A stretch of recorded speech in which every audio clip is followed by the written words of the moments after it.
Bonjour à vous tous. Ravi de vous retrouver pour une nouvelle vidéo pédagogique dans laquelle je vous montre une méthode d'écriture très simple qui vous explique comment écrire un récit policier pas à pas. Certes, ce n'est pas la seule méthode, mais elle est formidable. Elle fera de votre récit un travail propre et bien organisé.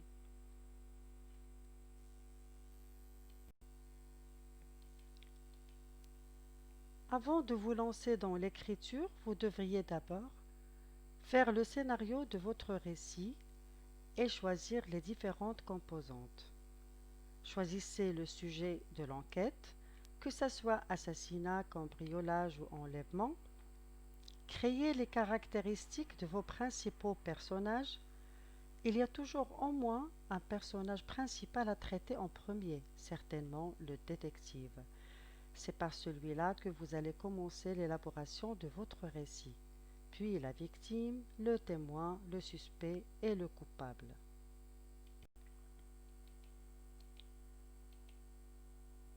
Sans oublier le traditionnel meurtre en lieu clos, comme chambre fermée de l'intérieur, bateau en pleine mer, chalet de montagne isolé par la neige, les circonstances du délit ou de crime. Les mobiles des crimes sont toujours un peu les mêmes, que ce soit argent, jalousie, ambition, déception, mauvaise conscience ou vengeance.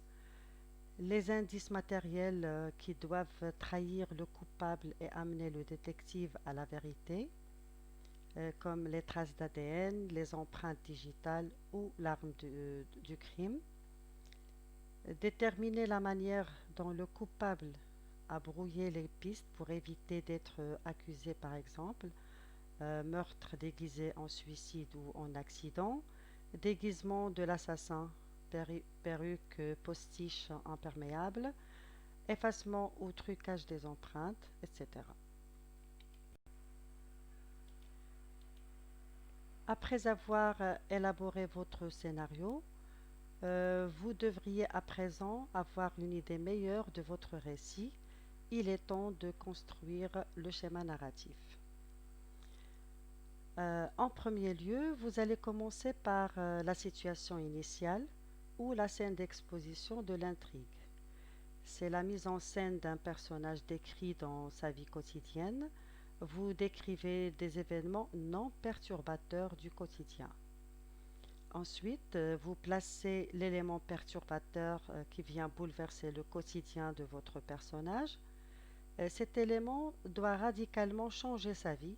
C'est la découverte du méfait, par exemple le kidnapping de son enfant.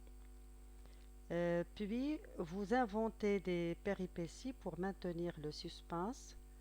Dans un roman policier, ces obstacles vont empêcher l'enquêteur de trouver le coupable.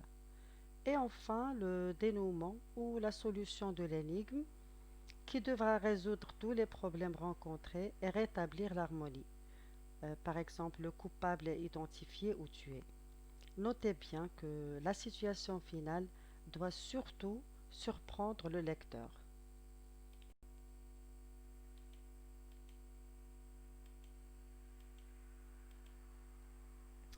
Je vous présente quelques astuces pour améliorer votre récit. Utilisez des dialogues plutôt que d'écrire. Pour créer des bons dialogues, essayez de retranscrire des scènes. Aussi, les pensées et les opinions peuvent être révélées dans vos dialogues. Au lieu de lire, ou bien au lieu de dire, il était très énervé, vous dites, ah, tu m'énerves, sans oublier bien sûr les marques du dialogue. Utilisez des verbes d'action plutôt que des verbes d'état. Évitez surtout les verbes avoir et être pour obtenir une écriture riche et vivante.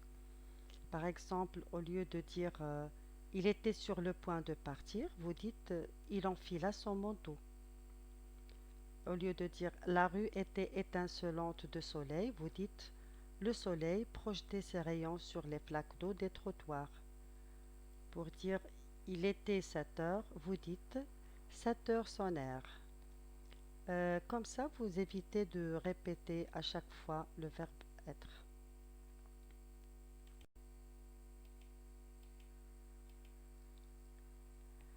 Exploitez au mieux le lexique du genre policier que vous avez vu récemment, en quête de mots, afin de fournir un texte plus riche. Ajoutez des descriptions qui permettent d'enrichir davantage votre récit. Ajoutez des compléments de temps pour mieux comprendre l'enchaînement des actions. Veillez à ce que votre histoire soit cohérente. Le lecteur doit pouvoir suivre la succession des faits sans qu'il y ait de contradiction entre eux. Vérifiez les accords entre l'adjectif et le nom auquel il se rapporte, entre le sujet et le verbe aussi. Vérifiez que vous avez bien utilisé les temps des verbes. Est-ce que ton texte est toujours écrit au présent ou toujours écrit au passé? Vérifiez si les descriptions au passé sont faites à l'imparfait et les actions au passé composé ou au passé simple. Évitez surtout les redondances ou les répétitions. Vous remplacez un nom, un verbe ou un adjectif par son synonyme.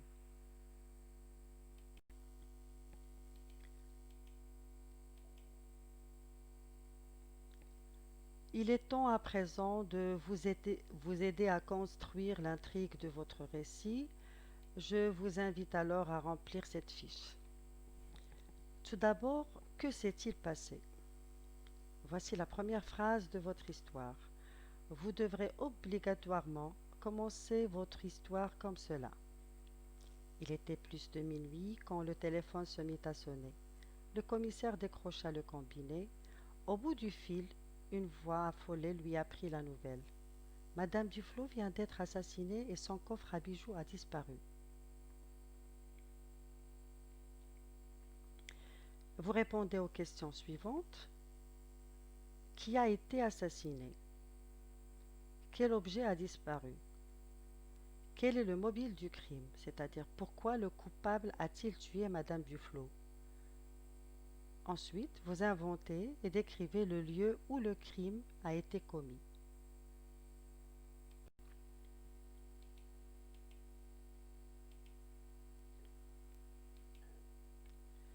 Puis, vous choisissez l'arme du crime, que ça soit un couteau, un revolver, un coupe-papier, un pistolet, une matraque, du poison, etc. Après, vous choisissez l'indice qui va permettre au commissaire d'identifier le coupable. Un cheveu blanc a été retrouvé à côté de la victime. Une empreinte de chaussure a été retrouvée sur le lieu du crime. Un mouchoir en papier a été retrouvé sur le lieu du crime.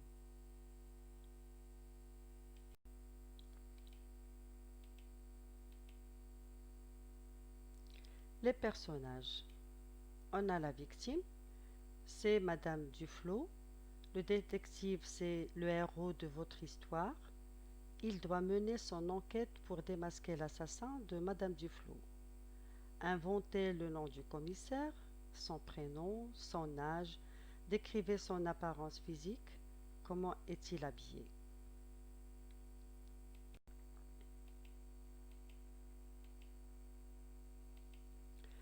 Le coupable, c'est lui qui a tué Madame Duflo. Inventez son nom, décrivez son apparence physique, comment est-il habillé. Imaginez ce que le coupable raconte au commissaire pour faire croire qu'il est innocent.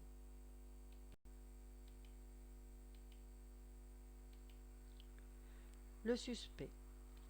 Il est soupçonné d'avoir tué Madame Duflo, mais il est innocent.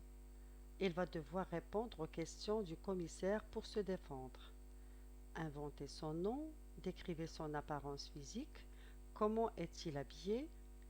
Imaginez ce que le suspect explique au commissaire pour prouver son innocence.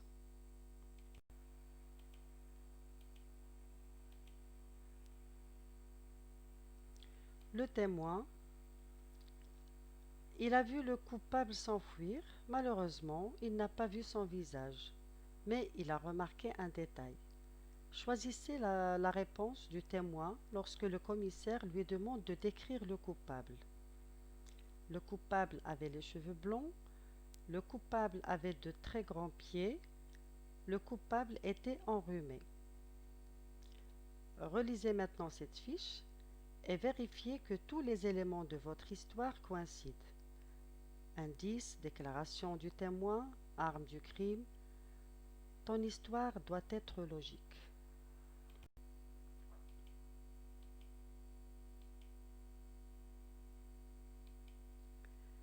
Le déroulement de l'intrigue vous aide à construire votre récit avant de passer à la rédaction. En vous aidant de la fiche que vous avez remplie, vous écrivez maintenant votre récit. Commençons par l'introduction. Voici la première phrase de votre histoire, déjà lue. À vous d'imaginer la suite. Il était plus de minuit quand le téléphone se mit à sonner. Le commissaire décrocha le combiné. Au bout du fil, une voix affolée lui apprit la nouvelle. Madame Duvlot vient d'être assassinée et son coffre à bijoux a disparu. Dans le premier chapitre, plus précisément dans le premier paragraphe, vous décrivez le commissaire. À quoi ressemble-t-il? Dans le deuxième paragraphe, le commissaire se rend sur le lieu du crime. Vous décrivez l'endroit où Madame Duflot a été tuée.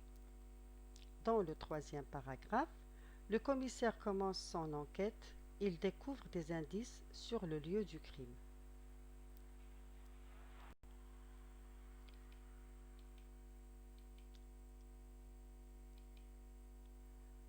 Dans le premier paragraphe du deuxième chapitre, le commissaire interroge le témoin. Que raconte le témoin? Dans le deuxième paragraphe, le commissaire interroge un premier suspect. Que raconte le premier suspect? Dans le troisième paragraphe, le commissaire interroge un deuxième suspect. C'est lui le coupable. Que raconte le deuxième suspect? Dans le dénouement et la conclusion, le commissaire identifie le coupable et résout l'affaire. Et enfin, vous donnez un titre à votre récit qui indique qu'il s'agit bien d'un polar.